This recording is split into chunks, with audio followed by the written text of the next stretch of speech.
நம்மளுடைய சிஎம்முக்கும் ஒரு chess player பயங்கர எக்ஸைட்மெண்ட் ஆகிட்டாரு சிஎம். தெரியல, நான் ஒன் டே முன்னாடியே இது மாதிரி இன்டர்நேஷ்னல் வின் பண்ணிட்டு வராரு.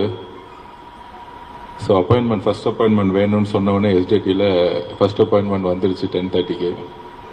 10 o'clock வந்துட்டார் சிஎம். ரொம்ப சின்ன பிள்ளை மாதிரி சிஎம் வந்து வெயிட் பண்ணிகிட்டே இருந்தார். வந்தவுடனே பயங்கர சந்தோஷமாகி ஹக் பண்ணிவிட்டு உங்கள் அப்பா அம்மாவும் வந்திருந்தாங்க. டக்குன்னு சிஎம்ஏ வந்து யாருக்கு தெரியாமல் வீட்டிலேருந்து ஒரு செஸ் போர்ட் கொண்டு வந்திருந்தார். யாருக்குமே தெரியாது. சார் கூப்பிட்டுருந்தாங்க மீட் பண்ணுறதுக்கு. ஸோ மீட் பண்ணோம் அண்ட் கேம் கூட விளையாண்டோம். ஸோ அது வந்து ஒரு சர்ப்ரைசிங்கான மூமெண்ட், நான் எதிர்பார்க்கல. பட் சாரே வந்து போர்டு எடுத்துகிட்டு வர சொல்லி நாங்கள் ஒரு கேம் ப்ளே பண்ணியிருந்தோம். ஸோ அது ரொம்ப சந்தோஷமாக இருந்துச்சு. அண்ட் மீட் பண்ணி பேசினாங்க. ஸோ சந்தோஷமாக இருக்கு. ஏன்னா கற்க கசடற கற்பவை கற்றபின் நிற்க அதற்கு தக.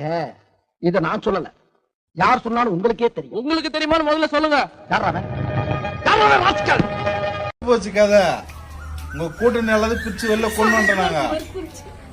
இதுக்கு அப்புறம் வந்து திமுக யாருமே கிடையாது. யாருமே திமுக 5 வருஷம் ஆண்டு வாரு அவ்வளவு போல தப்பு.